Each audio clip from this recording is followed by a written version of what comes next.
तो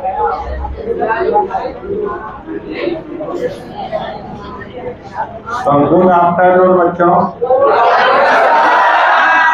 तो तुम लोगों का एग्जाम हो गया? समाप्त हो गया ना? तो अब कस करके पढ़ना है, अब जम करके पढ़ना है, अब टाइम है नहीं, समझ गए? तो अब हम ऑर्गेनिक केमिस्ट्री तुम लोगों को रात में पढ़ाएंगे, ऑनलाइन पढ़ाएंगे। मोबाइल नहीं है सबके पास? कितना के पास नहीं है? कितना के पास नहीं है?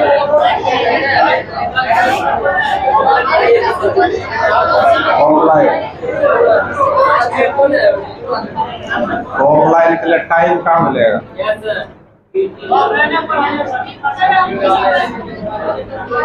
ऑफलाइन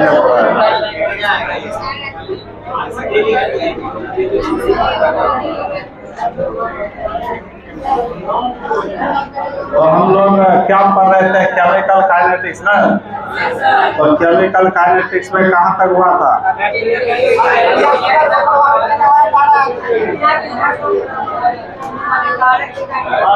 अभिक्रिया के दर को प्रभावित करने वाले कारक कहा दिए थे?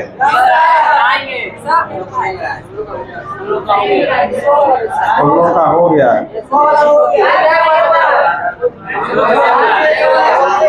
तो सुबह वाला बैच का भी आ गया है, तो इसको रुकना होगा।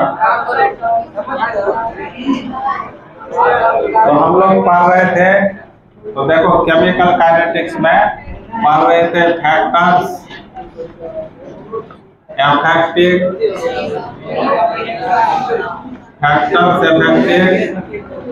The rate of reaction.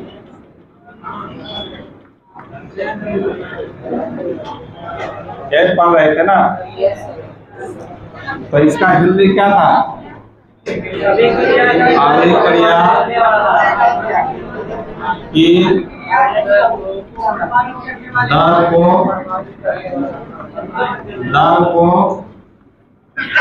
प्रभावित करने वाले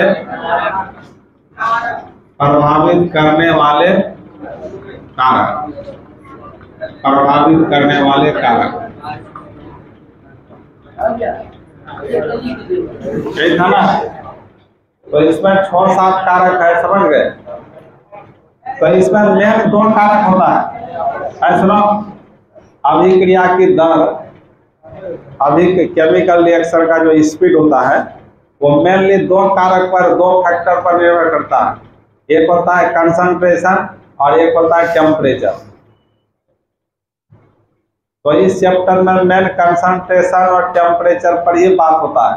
वैसे इसके अलावा और भी फैक्टर है, तो और जो बाकी फैक्टर है उसको हम पहले बता देते हैं।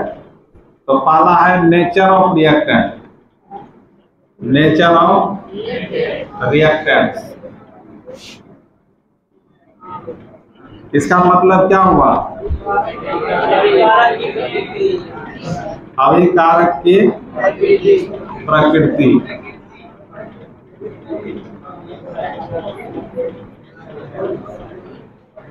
अभिकारक के प्रकृति, ठीक है? तो सुनो, नेचर ऑफ रिएक्टेंट्स का मतलब क्या होता है? जैसे तुम्हीं लोगों का नेचर देखा जाए पढ़ाई के मामले में, तो कुछ बच्चा क्या होता है, बहुत मेहनत करता है, और कुछ बच्चा मेहनत नहीं करता है, पढ़ता ही नहीं है। तो उसका क्या हुआ? नेचर। सभी बच्चों का पढ़ने का रेट क्या होता है? अलग अलग होता है, उसका नेचर पर डिपेंड करता है। उसी तरह केमिकल रिएक्शन, जैसे पहला इसमें हम लोग पढ़ते हैं फॉर आयोनिक रिएक्शन। यदि ए आयोनिक रिएक्टेंट मतलब रिएक्शन में भाग लेने वाला पदार्थ यदि किस नेचर का हो? आयनिक नेचर का हो। जैसे NaCl, ये आयनिक कंपाउंड होता है ना। NaCl कैसा कंपाउंड होता है? Ionic compound. और उसके साथ सिल्वर नाइट्रेट, यह भी क्या होता है, आयनिक। जैसे मेटल नॉन मेटल वही आयनिक होता है। ये सोडियम मेटल है, क्लोरीन नॉन मेटल है, तो आयनिक पदार्थ हुआ। तो यह सब रिएक्शन में भाग लेने वाला पदार्थ है, तो किस नेचर का है, आयनिक नेचर का। तो ऐसे पदार्थ को क्या कहते हैं, आयनिक रिएक्टेंट कहते हैं। तो इसके बीच रिएक्शन फास्ट होगा, क्योंकि ये टूटा रहता है किसमें, यानी ये प्लस Cl माइनस और Ag प्लस NO3 माइनस में। तो देखो यहाँ पर यानी ये प्लस किससे मिल लेगा, NO3 से, माइनस से। Ag प्लस किससे मिल लेगा, तो यहाँ आयन सबके बीच रिएक्शन क्या होगा, फास्ट होगा, एकदम माइक्रो सेकेंड में इसका रिएक्शन होगा और बहुत छोटे टाइम में रिएक्शन हो जाएगा। तो इस सब के बीच रिएक्शन बहुत फास्ट होगा, तो रेट ऑफ रिएक्शन क्या होगा, बहुत ज़्यादा। इसके बीच रिएक्शन का स्पीड क्या होगा, बहुत ज़्यादा होगा। तो क्या बन जाएगा बताओ, यानी ये NO3 प्लस ये Cl, ये बन जाएगा। तो कहने का मतलब इस रिएक्शन का जो स्पीड हुआ, रेट ऑफ रिएक्शन हुआ, क्या हुआ, बहुत फास्ट हुआ।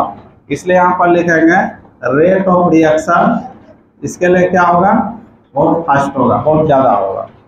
इस रिएक्शन के लिए रेट ऑफ रिएक्शन क्या हुआ, बहुत फास्ट हुआ। तो रेट ऑफ रिएक्शन इन सब पदार्थों के नेचर पर डिपेंड कर रहा है, क्योंकि इन सब के बीच रिएक्शन क्या हो रहा है, तेजी से हो रहा है, स्पीड में हुआ। इसलिए ऐसे रिएक्शन का रेट ऑफ रिएक्शन क्या होगा, ज़्यादा होगा। जैसे दूसरा एग्जांपल लेते हैं, दूसरा example for covalent reactant, covalent reactant के लिए। कोवैलेंट रिएक्टेंट का मीनिंग क्या होगा, जिस कंपाउंड में कोवैलेंट बॉन्ड पाया जाएगा, जैसे नाइट्रोजन है N2 और प्लस हाइड्रोजन है 3H2, ये दोनों मिलकर बनाता है अमोनिया बनाता है। तो यहाँ नाइट्रोजन में क्या है, नाइट्रोजन नाइट्रोजन के बीच कौन बॉन्ड छोटा रहता है, ट्रिपल बॉन्ड होता है ना। और यहाँ हाइड्रोजन हाइड्रोजन के बीच कौन बॉन्ड है, सिंगल बॉन्ड। तो रिएक्शन जब दोनों करेगा तो पहले इसके बीच बॉन्ड को टूटना पड़ेगा, यहाँ भी दोनों के बीच बॉन्ड को टूटना पड़ेगा। दोनों के बीच बॉन्ड क्या होगा, बोलो, ब्रेक होगा। तो बॉन्ड से यहाँ क्या होगा, ब्रेक होगा। तो बॉन्ड को ब्रेक होने में, बॉन्ड पर टूटने में थोड़ा समय लगेगा कि नहीं, तब जाकर किसका निर्माण होगा, NH3। नाइट्रोजन से कितना जुड़ा हुआ है, 3 हाइड्रोजन। तो यहाँ नए बॉन्ड का क्या होगा, नए बॉन्ड का निर्माण होगा, बॉन्ड फॉर्म्स होगा। बॉन्ड फॉर्म्स का मतलब नए बॉन्ड का निर्माण लगेगा। तो कहने का मतलब इसके बीच जब रिएक्शन होगा, ये सब रिएक्टेंट है, तो इन सब रिएक्टेंट्स के बीच रिएक्शन होने में थोड़ा समय लगेगा। क्यों कि इसके बीच पहले बॉन्ड टूटेगा, इसके बीच बॉन्ड टूटेगा, तब फिर नाइट्रोजन हाइड्रोजन के बीच बॉन्ड बनेगा। तो इसमें कुछ टाइम लेगा, इस दोनों के बीच रिएक्शन से ये बनने में थोड़ा टाइम लेगा। इसको टाइम टेकिंग रिएक्शन कहते हैं। इसलिए इसका रेट ऑफ रिएक्शन स्लो होगा कि फास्ट होगा, स्लो होगा।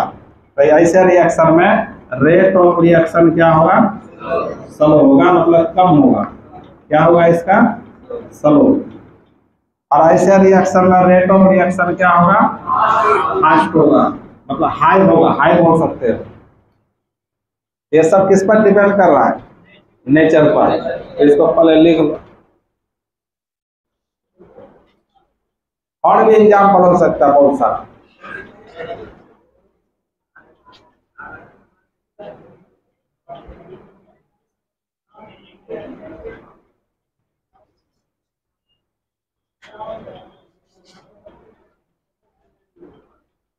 तो केमिकल रिएक्शन का स्पीड, केमिकल रिएक्शन का वेलोसिटी, केमिकल रिएक्शन का रेट, कुछ भी बोलेंगे, ये सारा किस पर डिपेंड कर रहा है, रिएक्टेंट्स के नेचर पर डिपेंड कर रहा है। रिएक्टेंट्स यदि आयनिक कैरेक्टर का है, आयनिक नेचर का है, तो इसके बीच रेट ऑफ रिएक्शन क्या होगा, बहुत फास्ट होगा। और यदि रिएक्टेंट्स कोवैलेंट नेचर का है ना, कोवैलेंट को ये सब, तो इसके बीच रेट ऑफ रिएक्शन क्या होगा, स्लो होगा, धीरे धीरे होगा। उतार लो।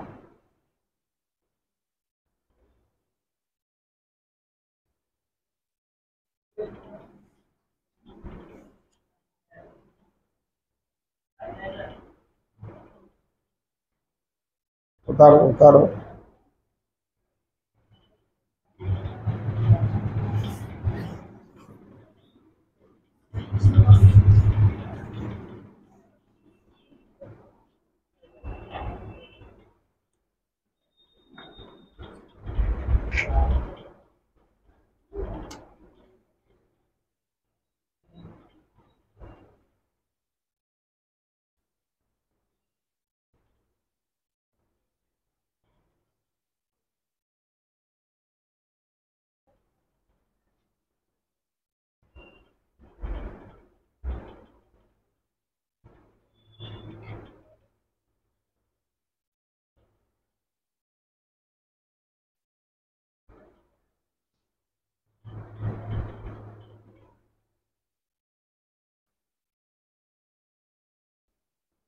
हो गया, बोलिए।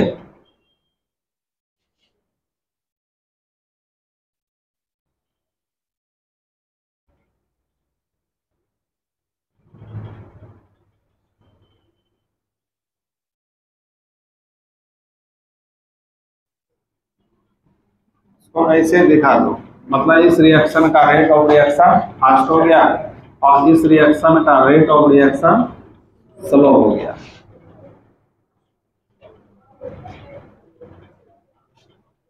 बॉन्ड ब्रेक का मतलब बॉन्ड टूटेगा और बॉन्ड फॉर्म्स का मतलब नया बॉन्ड बनेगा, बॉन्ड बनेगा।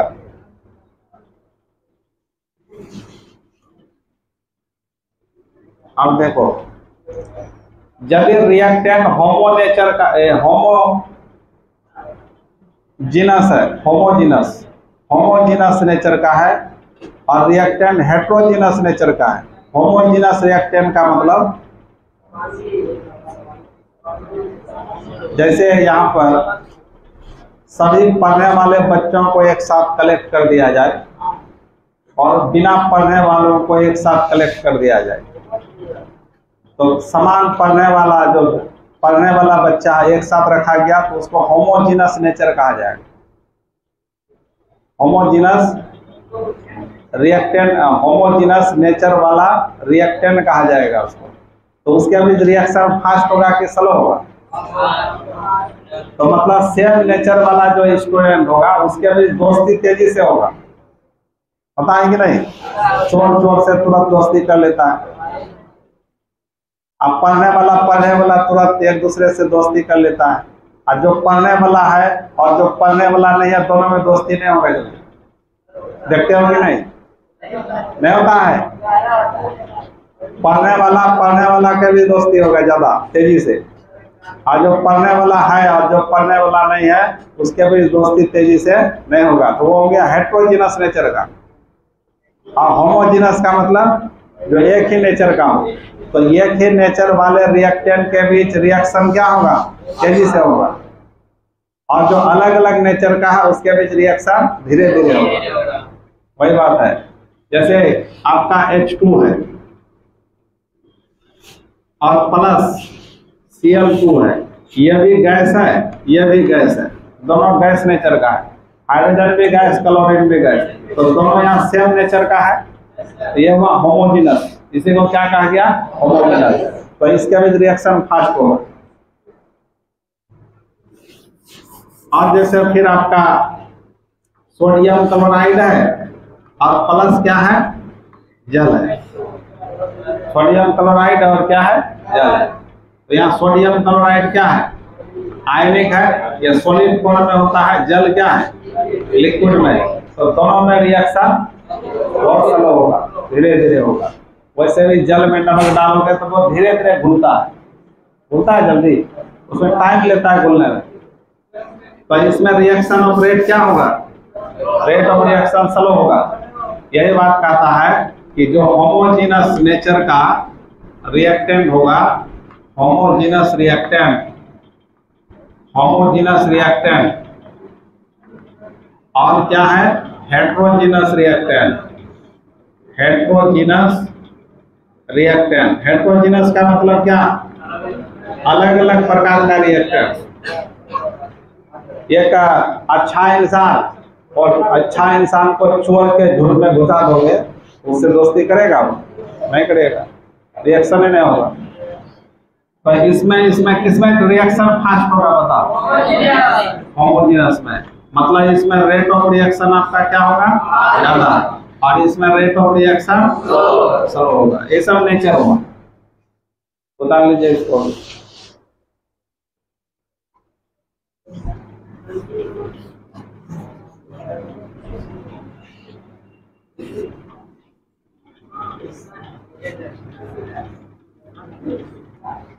इसको नहीं होता है।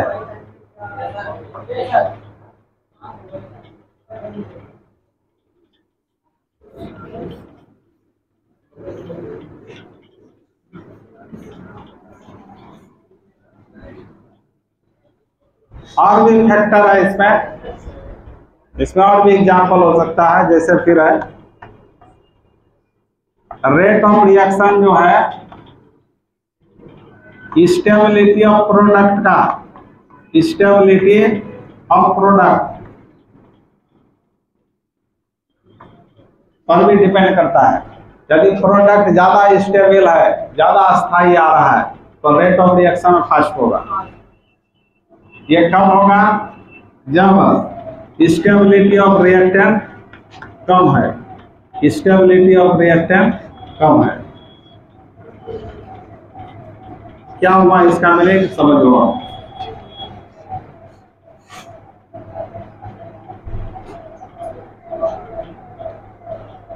तो देखो यहाँ क्या लिखा गया, रेट ऑफ रिएक्शन ROR का मतलब क्या?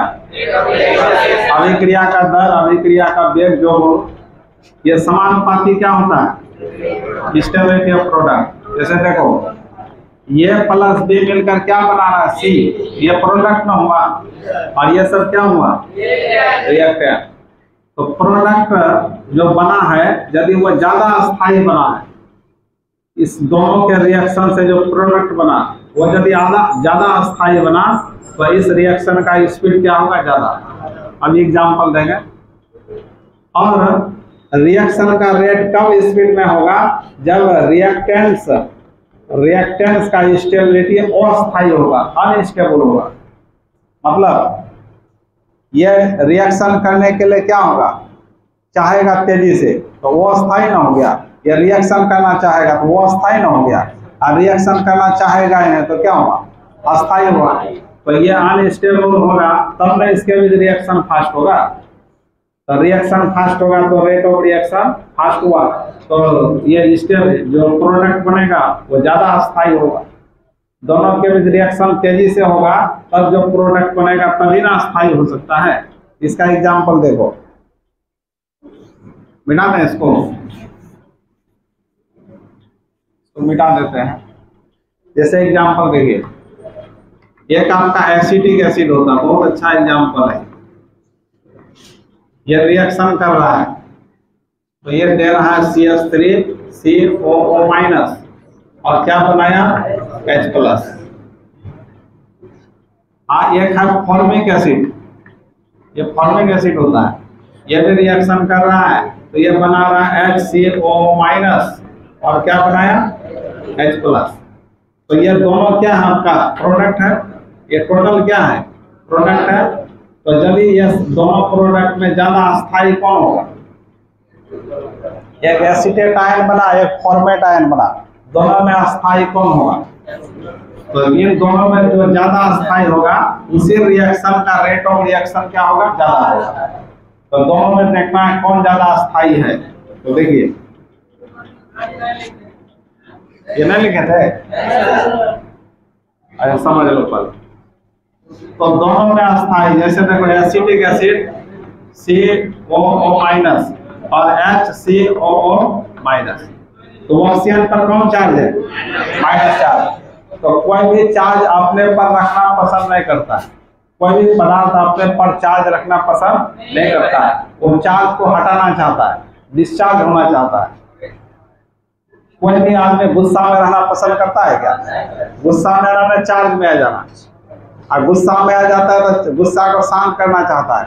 कोई भी क्रिया करके, कोई भी काम करके गुस्सा को शांत करना चाहता है। वही बात है यहाँ जो इसके साथ मिथाइल ग्रुप लगा हुआ, ये इलेक्ट्रॉन डोनर ग्रुप होता है, इलेक्ट्रॉन दान देने वाला ग्रुप। मिथाइल, इथाइल, प्रोपाइल, ये सारे अल्काइल ग्रुप होता है, पढ़ाए थे। Alkyl group electron donor group होता है, देने वाला ग्रुप। इस पर तुम्हारा क्या है, माइनस चार्ज पहले से है, और ये इलेक्ट्रॉन देना चाहेगा तो इस पर माइनस चार्ज और बढ़ने लगेगा ना, तो क्या होगा, ये और गुस्सा जाएगा, वो अस्थायी हो गया। और ये जो हाइड्रोजन है ना इलेक्ट्रॉन देने वाला होता है, ना किसी से लेने वाला होता है, तो इस पर जो चार्ज है वो इसकी अपेक्षा क्या होगा, अस्थायी होगा। तो दोनों में कौन अस्थायी है? ये हो गया आपका स्टेबल, ये स्टेबल प्रोडक्ट हुआ। ये क्या हुआ, अनस्टेबल प्रोडक्ट हुआ। तो ये रिएक्शन का रेट ज्यादा होगा कि इस रिएक्शन का रेट ज्यादा होगा, नीचे वाले का। तो इसका रेट मान लेते हैं रेट ऑफ रिएक्शन 1, इसको रेट ऑफ रिएक्शन 2। तो दोनों में कौन ज्यादा होगा, ROR2 बड़ा होगा ROR1 से। तो इसमें क्या लिखाए थे, 4 नंबर था ना, ROR समानुपाती क्या था, stability of product, stability of product. और बीम का समानुपाती क्या था, स्टेबिलिटी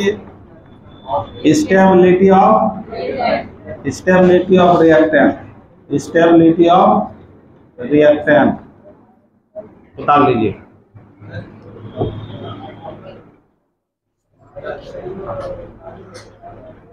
उतार लीजिए इसको।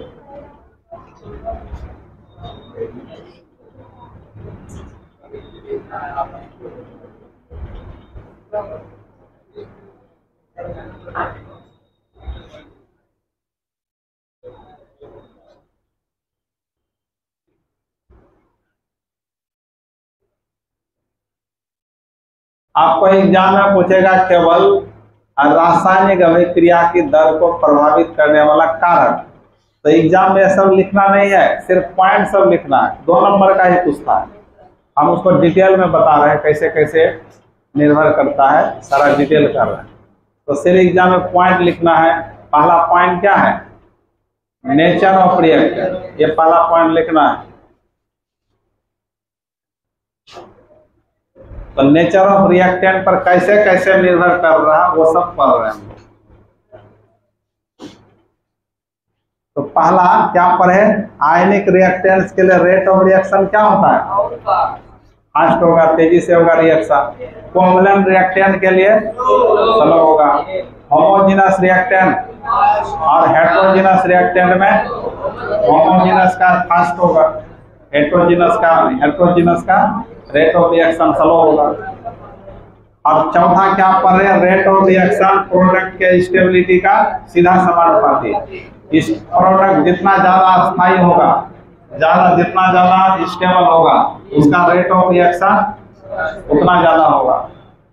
और रिएक्टेंट का स्टेबिलिटी जितना कम होगा, रेट ऑफ रिएक्शन उतना ज्यादा होगा।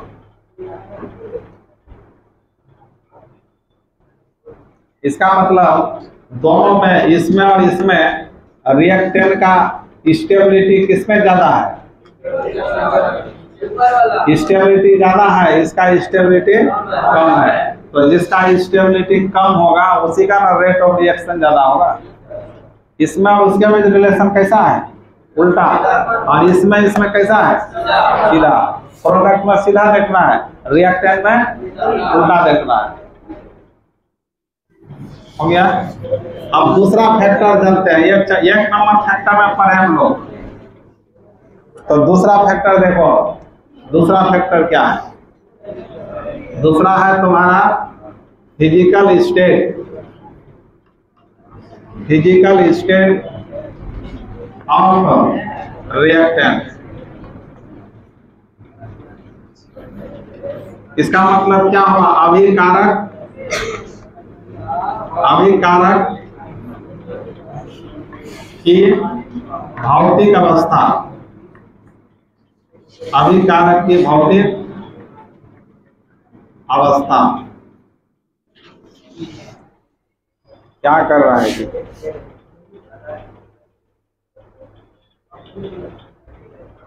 फिजिकल स्टेट ऑफ रिएक्टेंट क्या हुआ? अभिकारक के भौतिक अवस्था। जैसे तुम्हारा रिएक्टेंट में गैस है, गैस अवस्था में रिएक्टेंट है, कोई तुम्हारा लिक्विड अवस्था में रिएक्टेंट है और कोई सॉलिड अवस्था में रिएक्टेंट है। किसके बीच, किसमें रेट ऑफ रिएक्शन ज्यादा होगा, मतलब किसमें अभिक्रिया का दर फास्ट होगा? क्या होगा? गैस में अभिक्रिया का दर क्या होगा? फास्ट होगा। कैसे? इसमें आपका रेट ऑफ रिएक्शन क्या होगा? फास्ट होगा गैस में। क्यों? कि गैस में मॉलिक्यूल सब क्या होता है? दूर दूर होता है। इसमें रैंडम मोशन होता है, मॉलिक्यूल सब तेजी से इधर उधर आसानी से घूम सकता है। तो जब रिएक्शन करता है तो मॉलिक्यूल के बीच कोलिजन क्रिया होता है। कोलिजन में टक्कर करता है, मॉलिक्यूल एक दूसरे से क्या करता है? टक्कर, तभी रिएक्शन होता है। तो यहाँ पर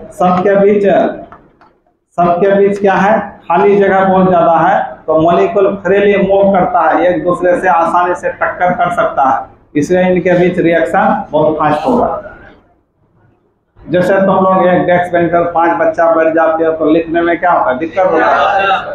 वही यदि 3 बैठते हो, 4 बैठते हो तो लिखने में आसानी होता है। समझ गए? उसके बाद लिक्विड में क्या होगा? रेट ऑफ रिएक्शन थोड़ा इससे कम है, क्योंकि मॉलिक्यूल सब थोड़ा पास होता है। इसमें लिक्विड में मॉलिक्यूल सब क्या होता है? तो सबको एक दूसरे के साथ टक्कर करने में जगह नहीं मिलता, कंजस्टेड हो जाता है, कम जगह मिलता है, तो टक्कर नहीं कर पाता, कोलिजन क्रिया कम होता है, इसलिए इसमें रिएक्शन भी धीरे धीरे होता है। अब सॉलिड में क्या होगा? सॉलिड में तो मॉलिक्यूल सब क्या होता है? पूरा सटा रहता है, तो इसलिए इसका मॉलिक्यूल इसके मॉलिक्यूल के साथ आसानी से रिएक्शन नहीं कर पाता है, क्योंकि मॉलिक्यूल को एक से दूसरे से टक्कर करने में जगह नहीं मिलता है, मॉलिक्यूल पूरा सटा रहता है, इसलिए उसमें रेट ऑफ रिएक्शन स्लो होता है। यह भी एक नेचर है। अभिकारक के भौतिक अवस्था पर भी रेट ऑफ रिएक्शन निर्भर करता है। मतलब रिएक्टेंट यदि गैस अवस्था में है तो उसमें रेट ऑफ रिएक्शन क्या होगा? अधिक होगा। यदि रिएक्टेंट लिक्विड अवस्था में है तो रेट ऑफ रिएक्शन स्लो होगा। रिएक्टेंट यदि सॉलिड स्टेट में है तो रेट ऑफ रिएक्शन और स्लो होगा। समझ गए? इसको उतार लो। इसमें क्या होगा? ये सब मॉलिक्यूल तेजी से इधर उधर दौड़ेगा। उतार लो इसको।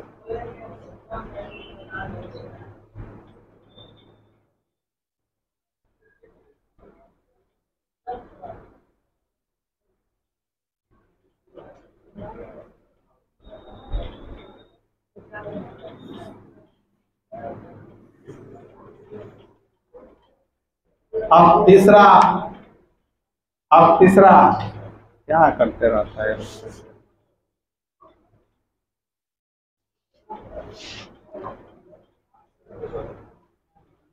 तीसरा तुम्हारा फैक्टर है, हो गया इतना?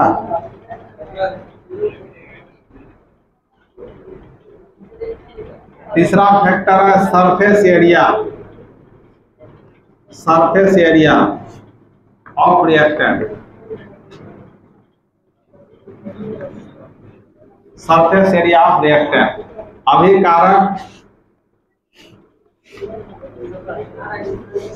अभिकारक का सतह क्षेत्रफल, अभिकारक का सतह क्षेत्रफल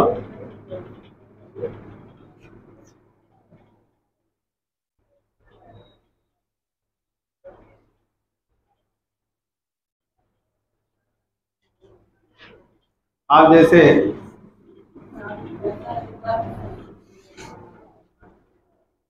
इसको समझो, मतलब surface area rate of reaction reactant के सरफेस एरिया पर कैसे निर्भर करता है? रेट ऑफ रिएक्शन रिएक्टेंट के सरफेस एरिया पर कैसे निर्भर करता है, तो समझो। जैसे तुम्हारा इस बर्तन में पानी रखा हुआ है, इस बर्तन में क्या है, पानी है, और इसमें तुमको चीनी घोलना है। चीनी देखते हो, कोई छोटा दाना भी होता है, कोई बड़ा दाना भी होता है ना।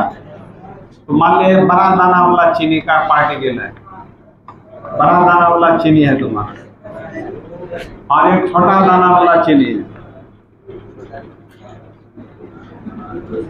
तो ये चीनी जल्दी घुलेगा कि ये जल्दी घुलेगा? छोटा दाना वाला चीनी जल्दी घुलेगा। क्यों? क्योंकि इसका मॉलिक्यूल सब छोटा छोटा है। तो इसको जब पानी में डालेंगे तो पानी का भी तो मॉलिक्यूल होगा, तो पानी का मॉलिक्यूल इसको आसानी से चारों तरफ से घेर लेगा, आसानी से चारों तरफ से घेर लेगा। तो मतलब ये सब मॉलिक्यूल को घुलाने में पानी के मॉलिक्यूल को ज्यादा जगह मिलेगा, नहीं मिलेगा? तो ज्यादा जगह मिलेगा तो इसका मतलब मॉलिक्यूल सब क्या होगा, उसमें जल्दी जल्दी घुल जाएगा, जल्दी जल्दी रिएक्शन कर लेगा।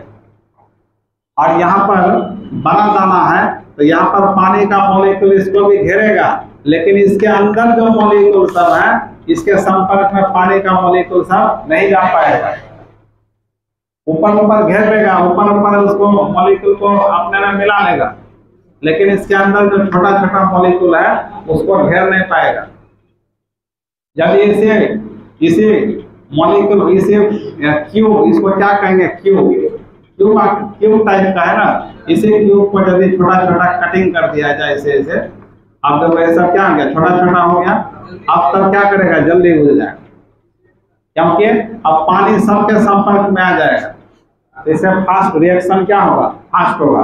मतलब छोटा दाना के बीच रिएक्शन फास्ट होगा और बड़ा बड़ा दाना के बीच रिएक्शन स्लो होगा। ये बात सरफेस एरिया पर डिपेंड करना। तो कहने का मतलब rate of reaction surface area का डायरेक्टली प्रोपोर्शनल होता है। नहीं हुआ? सरफेस एरिया जितना ज्यादा होगा रेट ऑफ रिएक्शन उतना ज्यादा होगा। छोटा दाने में सरफेस एरिया क्या मिलेगा, ज्यादा मिलेगा। एक छोटे मॉलिक्यूल को पानी का ज्यादा मॉलिक्यूल घेरेगा तो उसमें ज्यादा सरफेस एरिया मिलेगा उसको, इसलिए जल्दी घुल जाएगा। अब बड़ा दाना में सरफेस एरिया कम मिलेगा तो मॉलिक्यूल सब क्या करेगा, धीरे धीरे घुलेगा। इसलिए यहाँ डायरेक्ट लिख दो rate of reaction directly proportional क्या, सरफेस एरिया और क्या, reactant, surface area of reactant. इसका एग्जांपल ले लीजिए, शुगर पाउडर है आपका। शुगर पाउडर का मतलब क्या हुआ, चीनी का चूर्ण, और ये का शुगर क्यूब है। तो दोनों में किसमें ज्यादा रेट ऑफ रिएक्शन होगा, शुगर पाउडर में रेट ऑफ रिएक्शन ज्यादा होगा। उतार लीजिए इसको, ये तीसरा फैक्टर होगा, तीसरा फैक्टर।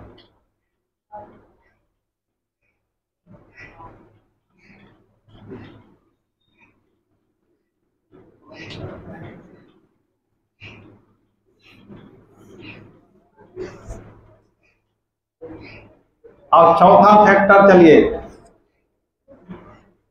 चौथा फैक्टर है intensity of light. Intensity of light, intensity of light मतलब इसका हिंदी हो गया प्रकाश की तीव्रता, प्रकाश की तीव्रता या प्रेजेंस ऑफ लाइट, ये भी हो सकता है।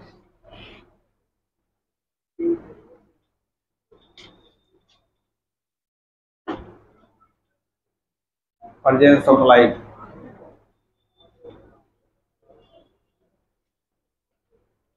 हो गया, बोलो।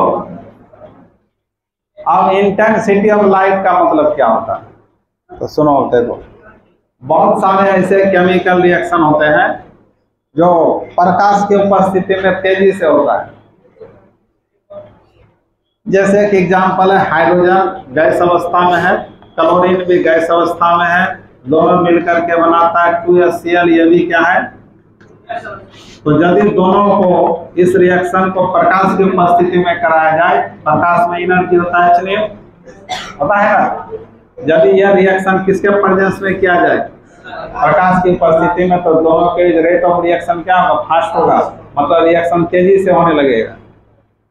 ये H का मतलब क्या होता है? हम लोग पढ़े थे 11th में, प्रकाश छोटे छोटे फोटॉन्स का बना होता है, छोटे छोटे पार्टिकल, जिसको क्या नाम दिया गया था? फोटॉन। और ये फोटॉन का एनर्जी क्या होता है? H होता है ना। तो यही H का मतलब, इसमें प्रकाश का फोटोन का एनर्जी हुआ।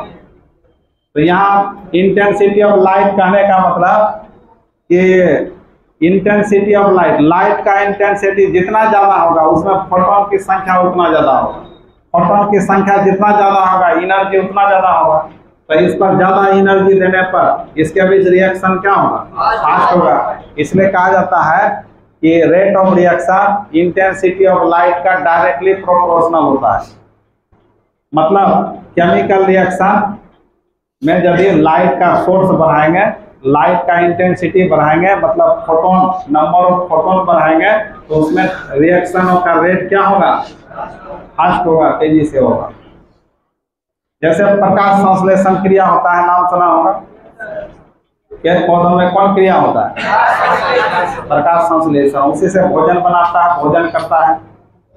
तो कहने का मतलब यदि प्रकाश की उपस्थिति में पेड़ पौधा रहता है तो उसमें ज्यादा ग्रोथ होता है, पता है ना। और जो पौधा धूप में नहीं रहता है, प्रकाश में नहीं रहता, अंधेरा में रहता है, उसमें ग्रोथ नहीं होता है। देखा ही होगा, पेड़ पौधा को कहाँ लगाया जाता है? धूप में, ताकि उसको उसमें भोजन बने। तो भोजन प्रकाश की उपस्थिति में उसके बीच रिएक्शन क्या होता है? फास्ट होता है, तेजी से रिएक्शन, फोटोसिंथेसिस क्रिया होता है, इसलिए रेट ऑफ रिएक्शन उसका ज्यादा होता है। तो आप लिखो चौथा नंबर क्या लिखा? चौथा नंबर क्या लिखा बताओ? Intensity of light. तो लिख दो रेट ऑफ रिएक्शन समानुपाती क्या होगा? Intensity of light. Intensity of light कहने का मतलब क्या है बताओ? मतलब इंटेंसिटी ऑफ लाइट कहने का मतलब लाइट में फोटोन की संख्या क्या होगा? बढ़ेगा। तो नंबर ऑफ फोटोन भी क्या हो जाएगा? बढ़ेगा, बढ़ेगा। तो नंबर ऑफ फोटोन बढ़ेगा तो रेट ऑफ रिएक्शन भी क्या होगा? बोलो, बढ़ेगा। इसका एग्जांपल ले लीजिए, H2 ये गैस में है, अब प्लस Cl2 ये गैस में है, मिलकर के क्या बनाया? Cl। ये भी क्या है? गैस में है।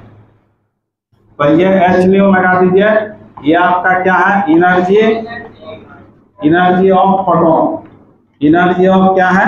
फोटोन। फोटोन का एनर्जी है।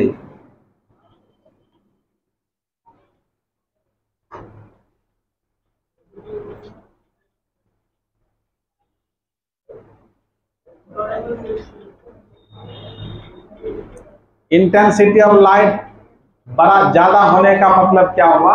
लाइट बहुत तेज है, तीव्र प्रकाश है। तीव्र प्रकाश कब होगा? जब उसमें फोटोन की संख्या ज्यादा होगा। अब धीमा प्रकाश है, इसका मतलब उसमें इंटेंसिटी कम है, उसमें फोटोन की संख्या कम है।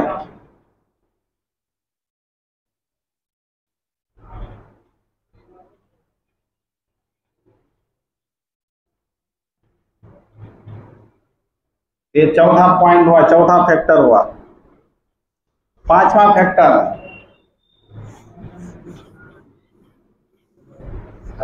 फैक्टर क्या है? तो देखो, पांचवा फैक्टर है आपका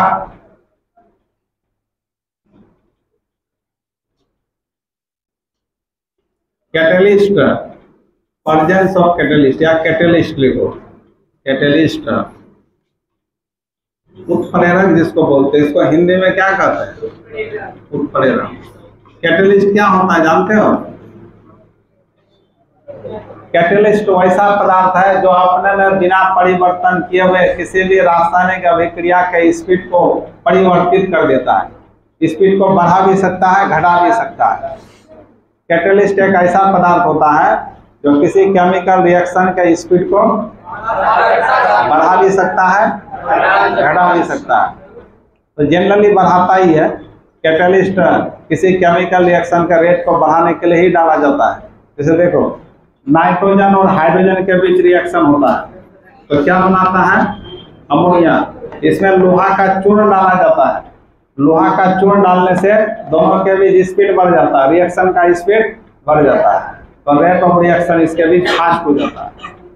तो कैटलिस्ट क्या है, तो इसके बारे में डिटेल से पढ़ेंगे हम लोग सरफेस केमिस्ट्री में। इसके बाद वही चैप्टर है सरफेस केमिस्ट्री। तो कैटलिस्ट का डेफिनेशन जान लो कि वैसा रासायनिक पदार्थ जो अपने में बिना परिवर्तन किए रासायनिक अभिक्रिया के वेग को परिवर्तित कर देता है।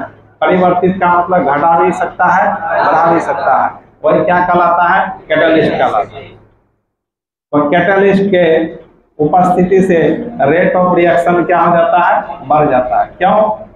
कि मान लिया दोनों के बीच रिएक्शन नहीं हो रहा था, दोनों के बीच रिएक्शन बहुत स्लो हो रहा था, दोनों को फास्ट रिएक्शन करने के लिए एनर्जी पर्याप्त नहीं था दोनों के पास। तो कैटलिस्ट डालने से क्या होता है? कैटलिस्ट डालने से क्या होता है? कैटलिस्ट डालने से दोनों के बीच जो रिएक्शन पर्याप्त एनर्जी पर्याप्त मात्रा में नहीं था, तो कैटलिस्ट दोनों को एनर्जी सप्लाई करता है। तो दोनों के बीच रिएक्शन कराने के लिए एनर्जी सप्लाई करता है। तो बाहर से जो एनर्जी सप्लाई करता है उसको एक्टिवेशन एनर्जी बोलते हैं। क्या बोलते हैं? एक्टिवेशन में एक्टिव करने वाला एनर्जी, दोनों के रिएक्शन को फास्ट करने वाला एनर्जी, इसी का नाम होता है एक्टिवेशन। इसको हिंदी में सक्रियण ऊर्जा बोलते हैं। इसी चैप्टर में आगे पढ़ना है इसके बारे में, एक्टिवेशन एनर्जी के बारे में। एक्टिवेशन एनर्जी किसको कहा गया? मान ले दोनों के रिएक्शन स्लो हो रहा है, रिएक्शन बहुत फास्ट नहीं हो रहा है, तो रिएक्शन को फास्ट कराने के लिए दोनों को एनर्जी देना पड़ेगा। समझ गए? तो एनर्जी देंगे कैसे? तो इसमें हम क्या कर दिए? कैटलिस्ट डाल दिए। कैटलिस्ट डाल दिए तो जो दोनों को रिएक्शन कराने के लिए जो कैटलिस्ट डाले, तो दोनों के बीच अब रिएक्शन क्या हो जाएगा? फास्ट हो जाएगा।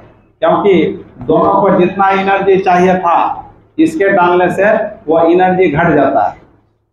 ये डालने से दोनों के बीच एक्टिवेशन एनर्जी कम हो जाता है, तो जिसके कारण रिएक्शन क्या हो जाता है? फास्ट हो जाता है। तो इसका मतलब हुआ, इसका डेफिनेशन पहले लिख लो। कैटलिस्ट का डेफिनेशन क्या है? तो लिखो, वैसा रासायनिक पदार्थ, वैसा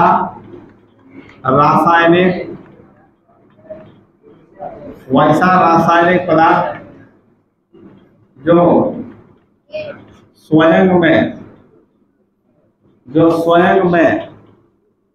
परिवर्तन किए, जो स्वयं में परिवर्तन किए बिना रासायनिक अभिक्रिया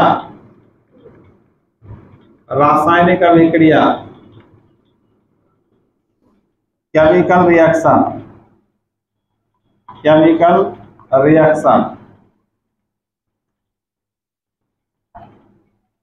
के वेग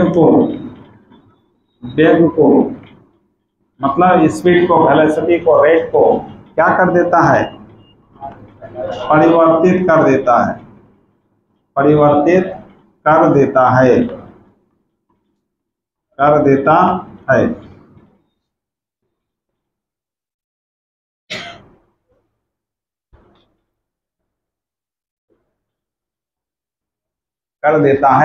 कैटलिस्ट कहलाता है। क्या कहलाता है? कैटलिस्ट कहलाता है।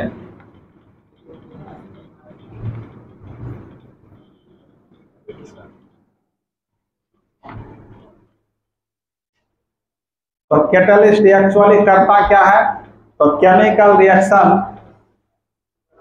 के वो रिएक्शन कराने के लिए जो एक्टिवेशन एनर्जी चाहिए तो उसको घटा देता है। समझ गए? जो रिएक्शन जिस रिएक्शन को कराने के लिए एक्टिवेशन एनर्जी ज्यादा चाहिए था, कैटलिस्ट डालने से उस एक्टिवेशन एनर्जी के अमाउंट को घटा देता है, तो रिएक्शन फास्ट होने लगता है। इसको ग्राफ से समझते हैं, ग्राफ से समझते हैं। तो यहां पर लिख लो पैराग्राफ चेंज करके, कैटलिस्ट की उपस्थिति में, कैटलिस्ट की उपस्थिति में हाँ रिएक्टेंट्स का एक्टिवेशन एनर्जी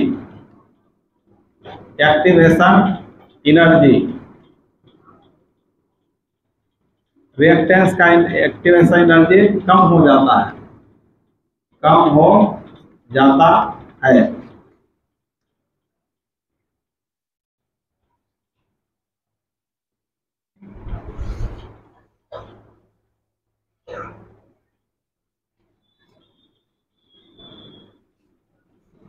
रिएक्टेंट का एक्टिवेशन एनर्जी कम हो जाता है।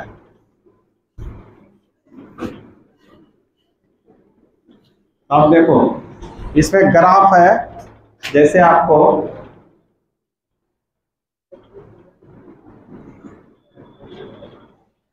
यहां पर आपका रिएक्टेंट है, यहां पर क्या है रिएक्टेंट, और यहां पर प्रोडक्ट है।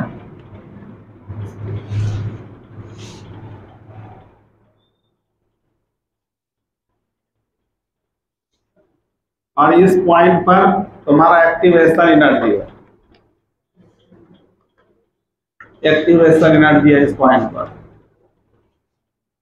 तो रिएक्टेंट जो प्रोडक्ट में बदलता है तो डायरेक्ट नहीं बदलता है, रिएक्टेंट डायरेक्ट प्रोडक्ट में ऐसे सीधे नहीं बदलता है ना। तो ये पहले क्या करता है, कुछ ऊपर तक जाकर के तब नीचे ऐसे गिरता है, प्रोडक्ट में बदलता है। इसको रिएक्टेंट को प्रोडक्ट में बदलने के लिए एक्टिवेशन एनर्जी चाहिए। तो यहां पर रिएक्टेंट एक्टिवेशन एनर्जी के जरिए किसमें बदल रहा है, प्रोडक्ट में। तो जैसे यहां पर आया तो इस लेवल को कहा गया, इसको कहा गया एक्टिवेशन एनर्जी, एक्टिवेशन एनर्जी कहा गया। अब जैसे एक्टिवेशन एनर्जी मिला तो अब ये जहां इतना ऊंचा पर जा रहा तब प्रोडक्ट बन रहा था, अब ये कम ही ऊंचाई पर, एक कम ही ऊंचाई पर अब यह प्रोडक्ट में बदल जाएगा। इसका मतलब यहां पर आपका क्या था, एक्टिवेशन एनर्जी। अब एक्टिव कैटलिस्ट डालने पर इतने में ही यहीं पर इसी अवस्था में क्या हो जाएगा, प्रोडक्ट में बदल जाएगा। यही इसका मीनिंग है। यह किसके डालने से हुआ, ये कैटलिस्ट के डालने से, कैटलिस्ट के प्रेजेंस में ऐसा होगा। जब कैटलिस्ट नहीं था तो इतना हाइट पर मान लेते हैं ऐसे गया तब प्रोडक्ट में बदलना है, घूमते हुए जा रहा था प्रोडक्ट में बदलने के लिए, घूमना पड़ता था। मान ले यहां से हमको मिर्चाईवाड़ी जाना है, तो अभी मान ले पुल नहीं रहेगा, पुल नहीं है बना हुआ, ओवर ब्रिज नहीं है, तो हमको क्या करना होगा, घूमते फिरते जाना होगा, ज्यादा टाइम लगेगा, एक्टिवेशन एनर्जी ज्यादा खर्च करना पड़ेगा। अब पुल बन गया तो सीधे चल जाएगा, टाइम कम लगेगा। वही बात है, यहाँ से ऐसे जा रहा था पहले, अब जैसे कैटलिस्ट डाला गया उसमें तो ये रिएक्शन रिएक्टेंट अब ऐसे बदल गया, मतलब कम एक्टिवेशन एनर्जी में ही बन गया। यही इसका मतलब है। उतार लीजिए सर।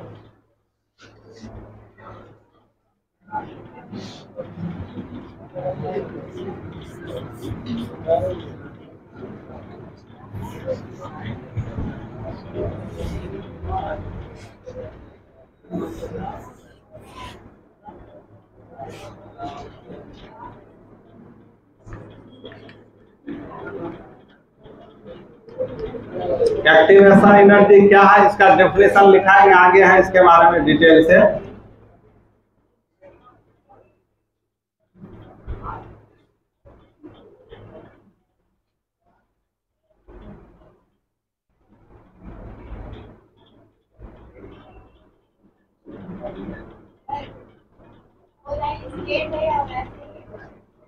ये वाला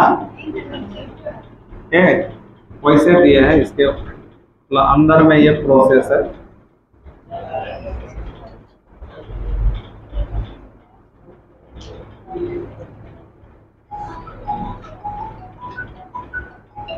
दोनों लाइन को लिखना है, इसके अंदर में दिखाना है।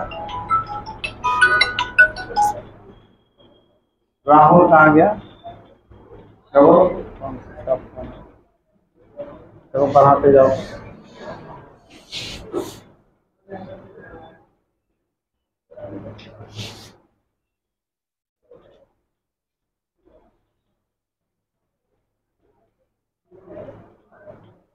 तो 5 फैक्टर पर है ना हम लोग अब तक, और 2 मेन फैक्टर है, 2 मेन फैक्टर और है।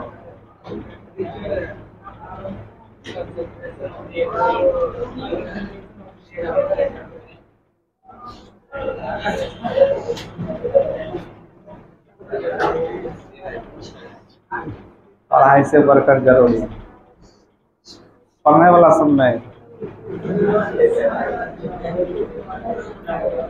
टाइम पास करता है। मन लगा तो ठीक है, नहीं लगा तो चलो टाइम पास। मिला था इसको। अब 5वां फैक्टर लिखो, 6वां फैक्टर टेम्परेचर। 6वां फैक्टर क्या लिखोगे? टेम्परेचर। तो देखो ये तो सब जानते हो, किसी रिएक्शन का टेम्परेचर बढ़ा दिया जाए तो रेट ऑफ रिएक्शन क्या बढ़ेगा ना। ऐसा पाया गया है कि किसी केमिकल रिएक्शन का टेम्परेचर 10 डिग्री सेल्सियस से बढ़ाने पर उसका रेट डबल या ट्रिपल गुना बढ़ जाता है, ऐसा पाया गया है। मान ले कोई रिएक्शन है तुम्हारा, जैसे A प्लस B मिलकर कोई प्रोडक्ट बना रहा है C, तो मान लिया रिएक्शन पहले 30 डिग्री सेल्सियस पर हो रहा था, तो 30 डिग्री सेल्सियस पर इसका रेट ऑफ रिएक्शन कुछ होगा ना। तो यदि इस रिएक्शन का टेम्परेचर 10 डिग्री बढ़ा दिया जाए तो कितना हो जाएगा? 40 डिग्री सेल्सियस। तो अब इसका जो रेट है सीधे डबल या ट्रिपल गुना बढ़ जाता है, 2 गुना 3 गुना बढ़ जाता है, ऐसा पाया गया है। तो ये बात एक्चुअली आगे पूरा डिटेल से होगा। आगे पढ़ेंगे हम लोग आरहेनियस इक्वेशन। क्या पढ़ेंगे? Arrhenius equation. इसी पर ये चैप्टर लास्ट हो जाता है। आरहेनियस इक्वेशन में इसके बारे में डिटेल से पढ़ेंगे। तो अभी टेम्परेचर के बारे में लिखो। रेट ऑफ रिएक्शन टेम्परेचर का क्या होगा बताओ? रेट ऑफ रिएक्शन टेम्परेचर का सीधा समान होगा। लिखो इसको। अब लिखो, ऐसा पाया गया है, नीचे में लिखना, ऐसा पाया गया है कि किसी केमिकल रिएक्शन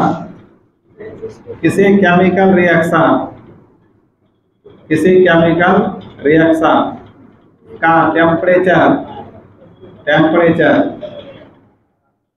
10 डिग्री सेल्सियस से बढ़ाने पर उसका रेट ऑफ रिएक्शन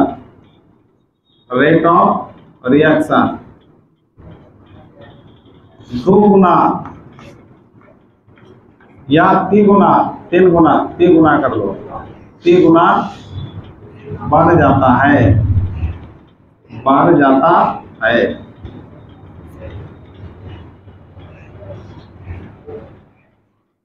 ऐसा पाया गया है कि किसी केमिकल रिएक्शन का टेम्परेचर 10 डिग्री सेल्सियस बढ़ाने पर उसका रेट ऑफ रिएक्शन 2 गुना या 3 गुना बढ़ जाता है। ये बात ऑब्जेक्टिव में पूछा हुआ है। आगे फिर इसके बारे में पढ़ना है। ये हुआ टेम्परेचर का कहानी। अब लास्ट फैक्टर है concentration, concentration of reactant, last factor. इसी पर आगे बढ़ेगा ये चैप्टर पूरा।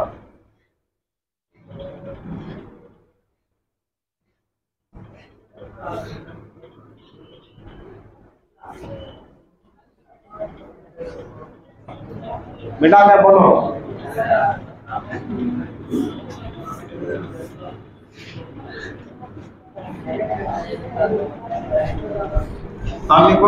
लास्ट इसका फैक्टर क्या है? Last factor concentration of reactant, concentration of reactant.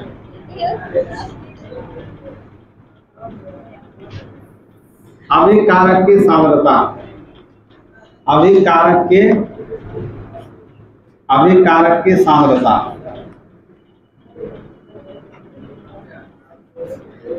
तो सुनो, किसी केमिकल रिएक्शन का रेट, यदि रिएक्टेंट का कंसंट्रेशन बढ़ाते हैं तो पाया जाता है जनरली अधिकांश रेट ऑफ रिएक्शन भी बढ़ता है। जैसे तुम्हारा नाइट्रोजन हाइड्रोजन के बीच रिएक्शन हो रहा है, ये सब रिएक्टेंट ना होगा, ये सब का कंसंट्रेशन बढ़ाएंगे, कंसंट्रेशन मतलब अमाउंट बढ़ाएंगे, मोल पर लीटर बढ़ाएंगे, तो इसमें फास्ट रिएक्शन होगा, तेजी से रिएक्शन होगा, रेट ऑफ रिएक्शन बढ़ेगा। लेकिन कभी कभी कंसंट्रेशन बढ़ाने से रेट ऑफ रिएक्शन घटता भी है कुछ केस में। कभी कभी कंसंट्रेशन बढ़ाएंगे तो इसका रेट अनअफेक्टेड रहता है, मतलब प्रभावित नहीं होता है, न घटता है न बढ़ता है। कभी कभी जो प्रोडक्ट बना NH3 क्या बना इसका प्रोडक्ट, तो इसका रेट ऑफ रिएक्शन प्रोडक्ट के कंसंट्रेशन पर भी निर्भर करता है। तो ये बात ये नहीं कह सकते हमेशा कि रिएक्टेंट का कंसंट्रेशन बढ़ाने पर रेट हमेशा बढ़ेगा, ऐसा बात हमेशा के लिए सही नहीं है। कभी घटता भी है, कभी घटता भी नहीं है, बढ़ता भी नहीं है, और कभी प्रोडक्ट के कंसंट्रेशन पर भी निर्भर करता है।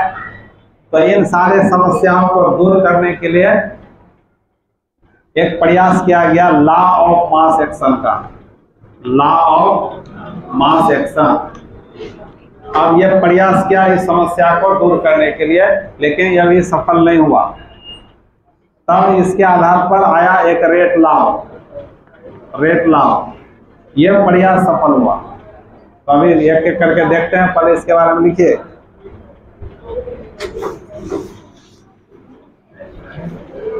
और लिखिए इसमें क्या लिखोगे बोलो,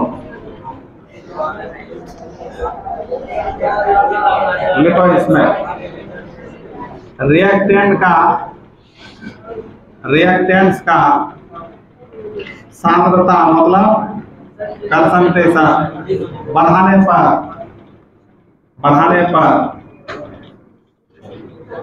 रेट ऑफ रिएक्शन क्या होता बताइए।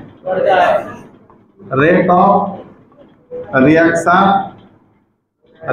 रिएक्शन जनरली बढ़ता है, जनरली मतलब प्रायः सामान्यतः बढ़ता है।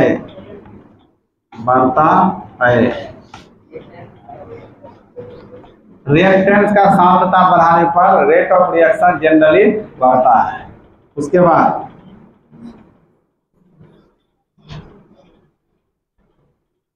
कभी कभी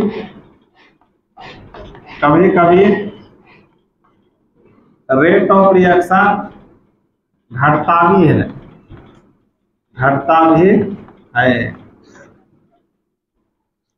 कभी कभी रेट ऑफ रिएक्शन अप्रभावित रहता है, वो प्रभावित रहता है। कभी कभी रेट ऑफ रिएक्शन प्रोडक्ट के सांद्रता पर भी निर्भर करता है।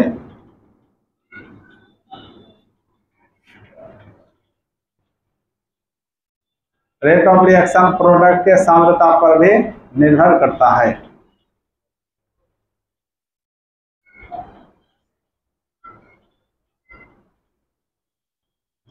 और प्रभावित भी रहता है, इसे लिख दो।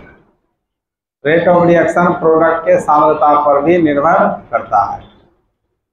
तो मतलब इन सब बातों से यह पता चल रहा है कि रिएक्टेंट का कंसंट्रेशन यदि हम बढ़ाएं तो हो सकता है रेट ऑफ रिएक्शन बढ़ भी जाए या घट भी जाए या चेंज नहीं भी हो, या रेट ऑफ रिएक्शन प्रोडक्ट जो बनेगा रिएक्शन के दौरान तो उस रिएक्टेंट के कंसंट्रेशन पर भी निर्भर करता हो।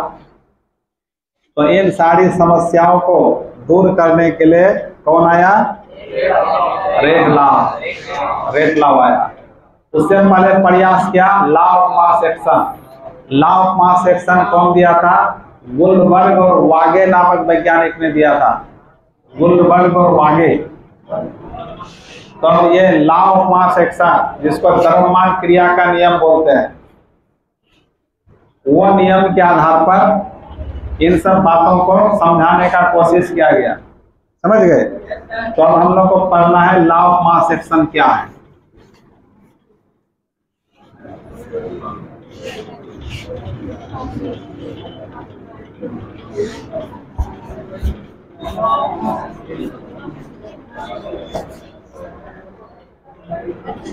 तो लॉ ऑफ मास एक्शन बहुत इंपॉर्टेंट टॉपिक है। लॉ ऑफ मास एक्शन को क्या कहेंगे बताओ? हिंदी में क्या कहेंगे? द्रव्यमान। मास मतलब द्रव्यमान, एक्शन मतलब क्रिया, कार्य। द्रव्यमान क्रिया का नियम, इसी का एक नाम है पिंड कार्य का नियम। पिंड कार्य का नियम, हिंदी में पिंड कार्य का नियम या द्रव्यमान क्रिया का नियम, इसी को इंग्लिश में कहते हैं लॉ ऑफ मास एक्शन। समझ गए? और लिखिए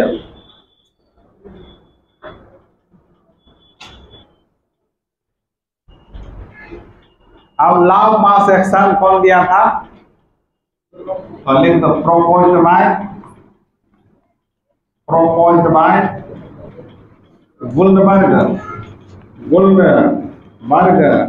and Waage. Guldberg and Waage ये दिया था। प्रोपोज्ड बाय गुल्डबर्ग एंड वागे,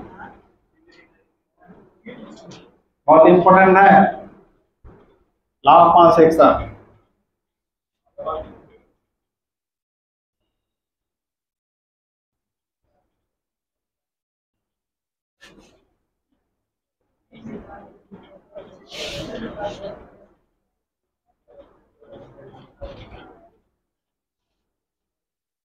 हो गया? बोलिए। अब ये लॉ क्या कहता है सुनो। तो ये लॉ किसके बारे में बता रहा है बताओ? ये लॉ किसी केमिकल रिएक्शन का रेट और उसके रिएक्टेंट के कंसंट्रेशन के बीच संबंध बताता है। ये लॉ किसके बारे में बताता है? मान लिया A प्लस B मिलकर क्या बना रहा है? प्रोडक्ट बना रहा है। तो ये दोनों क्या रिएक्टेंट है? तो इस रिएक्टेंट का कंसंट्रेशन, तो यहाँ कंसंट्रेशन वास्तव में लिया जाता है मोलर कंसंट्रेशन। क्या लिया जाता है? मोलर कंसंट्रेशन का मतलब मोलरिटी, और मोलरिटी बराबर हम लोग पढ़े थे नंबर और मोल बाय वॉल्यूम सॉल्यूशन चैप्टर में। तो नंबर और मोल का मात्रा क्या होगा? मोल बाय वॉल्यूम का लीटर, अर्थात मोलर कंसंट्रेशन का यूनिट क्या होगा? मोल बाय लीटर, या केवल कंसंट्रेशन भी बोल सकते हैं। इसका मात्रक क्या होगा? मोल बाय लीटर, मोल प्रति लीटर, है ना होगा। तो अब लॉ ऑफ मास एक्शन किसके किसके बीच संबंध बताता है, सुन लो। रिएक्टेंट का मोलर कंसंट्रेशन और इस रिएक्शन का स्पीड, रेट ऑफ रिएक्शन और रिएक्टेंट का मोलर कंसंट्रेशन के बीच एक संबंध बताता है। क्या बताता है संबंध? तो लॉ ऑफ मास एक्शन कहता है यदि रिएक्शन का टेम्परेचर कांस्टेंट रखा जाए, मान लिया रिएक्शन है, इसका टेम्परेचर कांस्टेंट रखा जाए, तो एक कांस्टेंट टेम्परेचर नियत ताप पर इसका जो रेट होगा, रेट ऑफ रिएक्शन होगा, रेट समानुपाती होगा रिएक्टेंट के मोलर कंसंट्रेशन। इस साइन को क्या कहते हैं? तो यह भी तो रिएक्टेंट है, इसका भी क्या होगा? मोलर कंसंट्रेशन के गुणनफल का क्या होगा? समानुपाती। यहाँ प्लस था तो यहाँ क्या हो गया? गुना हो गया। यही है लॉ ऑफ मास एक्शन। क्या कहता है? तो सुनो, कांस्टेंट टेम्परेचर पर, नियत ताप पर किसी केमिकल रिएक्शन का जो दर है, रेट है, उस रिएक्शन के रिएक्टेंट के मोलर कंसंट्रेशन के गुणनफल का क्या होता है? सीधा समानुपाती। यही है लॉ ऑफ मास एक्शन।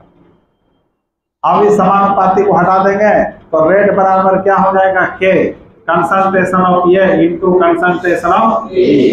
तो इस के को कांस्टेंट कहा जाता है। ये कांस्टेंट है, इसको प्रोपोर्शनल कांस्टेंट कहते हैं। आ रहा है समझ में? तो लॉ ऑफ मास एक्शन क्या क्या चीज के बीच संबंध बताया, बताओ।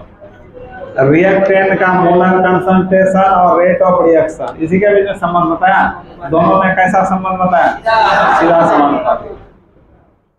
लेकिन ये जो रेट ऑफ रिएक्शन लिखा गया, तो कुछ ही रिएक्शन के लिए सही साबित होता है, सभी रिएक्शन के लिए सही साबित नहीं होता।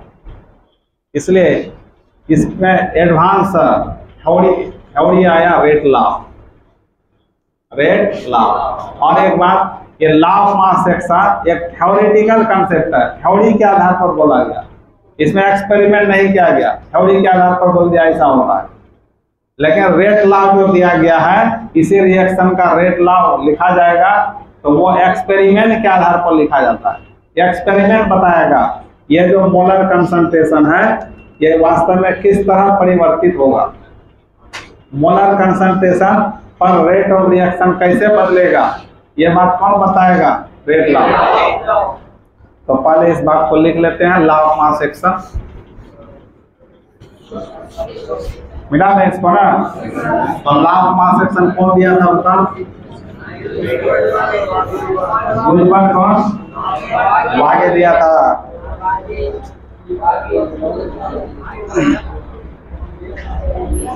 तो लिखो बच्चा, इस नियम के अनुसार, इस नियम के अनुसार, इस नियम के अनुसार एक नियत ताप पर, एक नियत ताप पर, नियत ताप पर रासायनिक अभिक्रिया, रासायनिक अभिक्रिया, रासायनिक अभिक्रिया का दर, मतलब क्या हो गया? रेट ऑफ रिएक्शन ना हो गया, ROR। रिएक्टेंट के मोलर कंसंट्रेशन, मोलर कंसंट्रेशन। अच्छा, एक बात, मोलर कंसंट्रेशन को एक्टिव मास भी कहा जाता है। क्या कहते हैं इसको? Active mass. एक्टिव मास, सक्रिय द्रव्यमान। इसका हिंदी क्या होगा? सक्रिय द्रव्यमान। एक्टिव माने क्या होता है? सक्रिय। और मास मतलब क्या? द्रव्यमान। मोलर कंसंट्रेशन के गुणनफल, यह गुणनफल का क्या होता है? सीधा समानुपाती होता है, का सीधा समानुपाती होता है।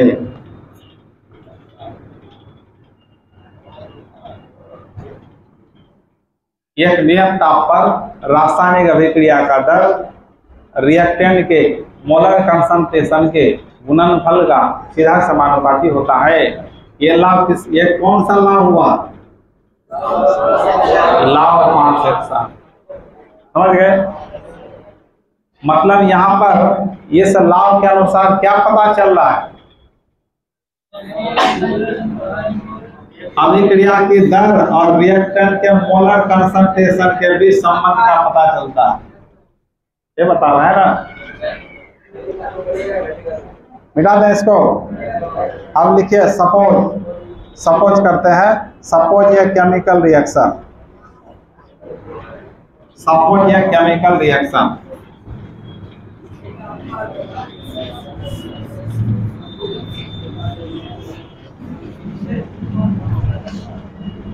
तो क्या लिखा है बच्चों?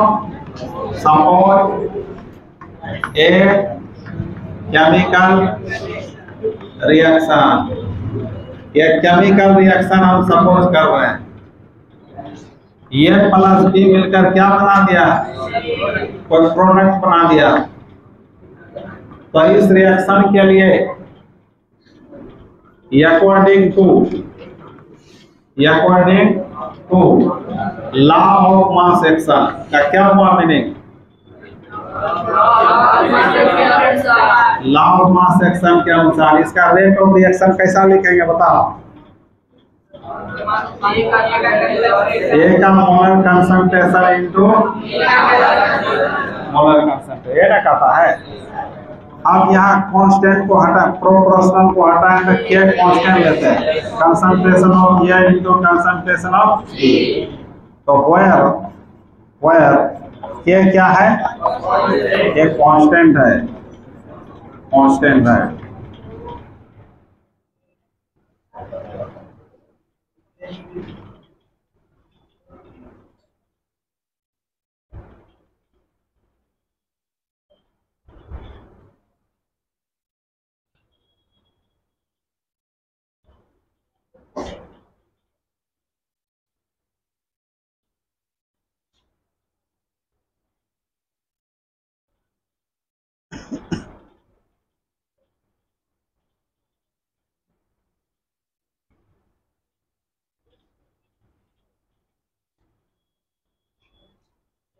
तो यदि पूछा जाए लॉ ऑफ मास एक्शन क्या है तो इतना ही बात लिखना है।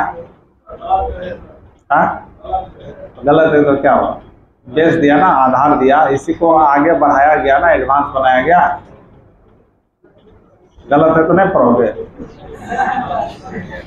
कोई भी चीज जैसे आज से 20 साल पहले 15 साल पहले मोबाइल आया था तो ब्लैक एंड व्हाइट मोबाइल आया था, तो शुरुआत बनाने का वही ना क्या, धीरे धीरे ना उसी में सुधार करते करते अभी एंड्रॉइड सेट बन गया। उसको छोड़ भूल जाओगे जो शुरुआत किया, जो जन्म दिया उसको भूल जाओगे। माँ बाप जन्म दिया, नौकरी मिल जाएगा तो माँ बाप को छोड़ देना, जाओ। करता भी है, और माँ बाप पढ़ाई लिखाई करके नौकरी चाकरी करा दिया, माँ बाप को भूल जाता है, छोड़ देता है, घर से निकाल देता है। वही बात तुम कर रहे हैं, तो घर से निकाल पड़ेगा। अब इसी में इसी को एडवांस किया गया। तो सुनो, अब जैसे कोई रिएक्शन है तुम्हारा, सुनो, जैसे 2A है, अब प्लस B है और ये C बनाया, तो लॉ ऑफ मास एक्शन के अनुसार रेट ऑफ रिएक्शन क्या लिखा जाएगा बताओ? के बराबर क्या लिखेंगे? कंसंट्रेशन ऑफ, ये जो कोफिशिएंट है इसके साथ गुना है ना, तो ये पावर में चले जाएगा, और गुना क्या? Concentration of. तो ये हुआ लॉ ऑफ मास एक्शन के अनुसार इसका रेट। तो ये जो रेट ऑफ रिएक्शन लिखा गया, ये थ्योरी के आधार पर लिखा गया। इसमें जो कोएफिशिएंट होगा वही पावर में बदल जाएगा। इसका मतलब यह बात सबके लिए सही होना चाहिए, लेकिन सब जगह ये बात लागू नहीं होता है। अब जैसे एक एग्जांपल लेते हैं हम लोग,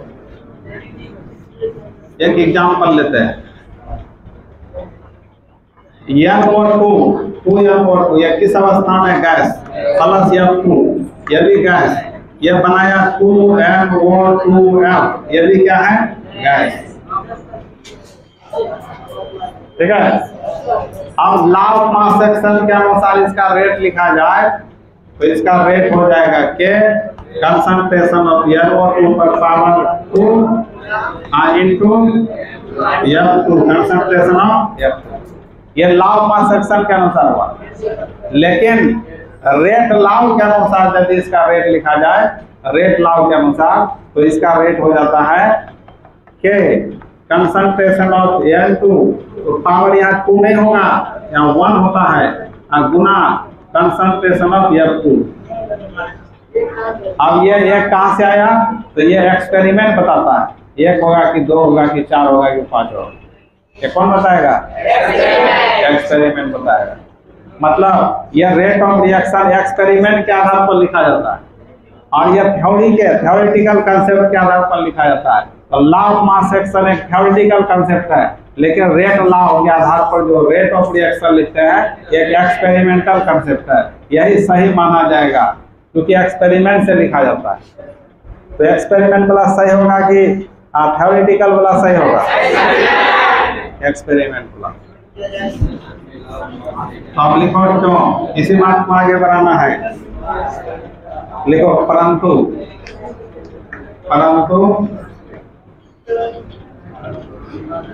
यह लॉ सभी रिएक्शन के लिए लागू नहीं होता है,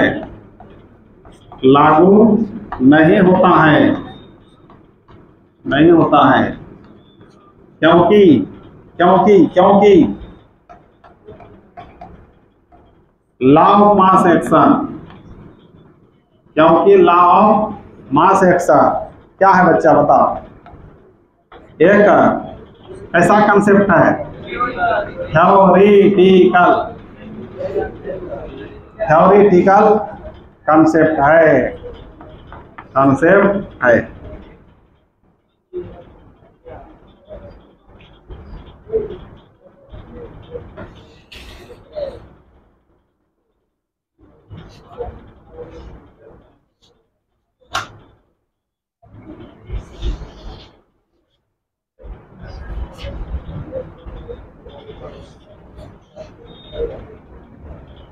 मिटा दे बोलो। तो इस बात को आगे एडवांस कौन किया, रेट लॉ।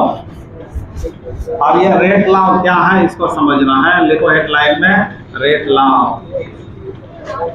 इसको दर नियम बोलते हैं, क्या बोलते हैं, या हम इसको बोलते हैं वेग नियम भी बोलते हैं, दर नियम और वेग नियम, दर नियम और वेग नियम।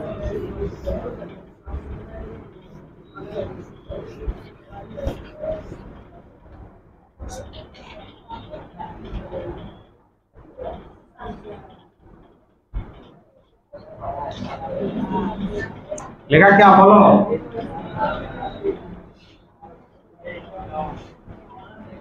रेट लॉ, दर नियम या वेग नियम।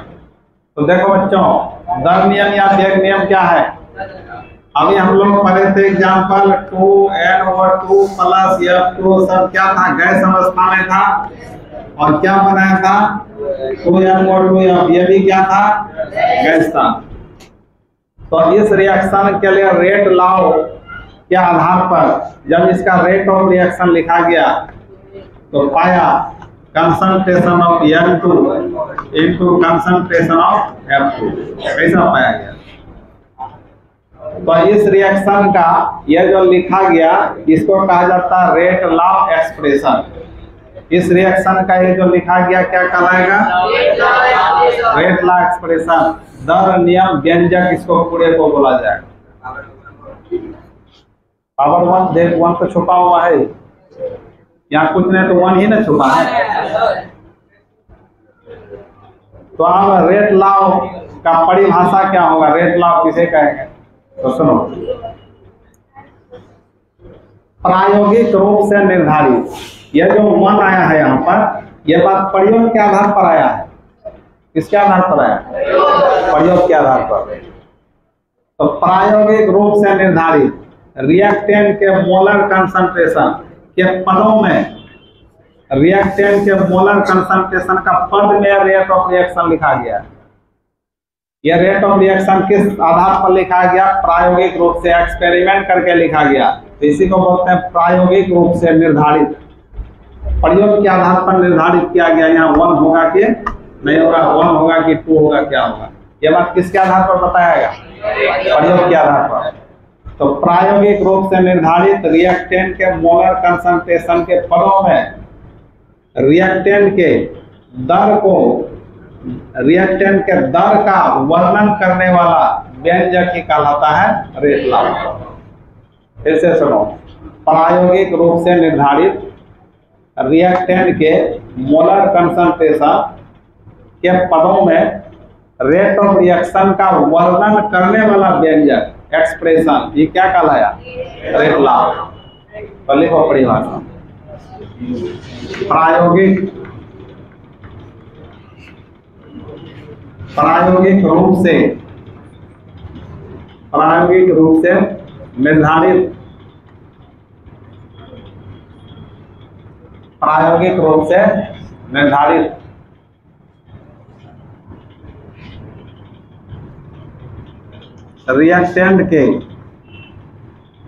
रिएक्टेंट्स के मोलर कंसंट्रेशन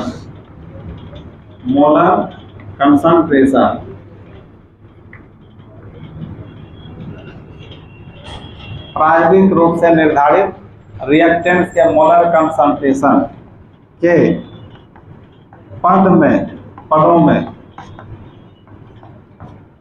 रिएक्शन के रेट का वर्णन करने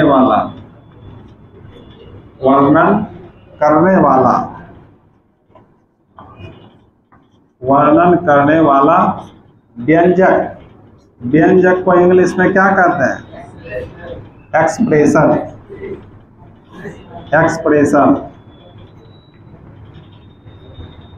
एक्सप्रेशन रेट लॉ कहलाता है।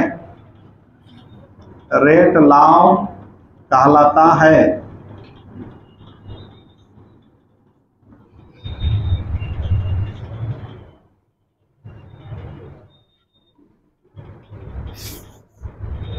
तो कंसीडर एन एग्जाम्पल,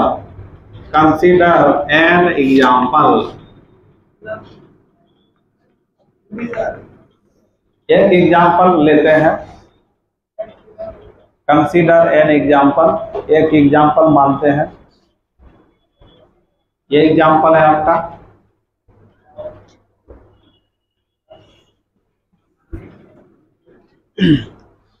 तो इसका यदि हम लोग रेट ऑफ रिएक्शन किसके अनुसार लिखेंगे? लॉ ऑफ मास एक्शन के अनुसार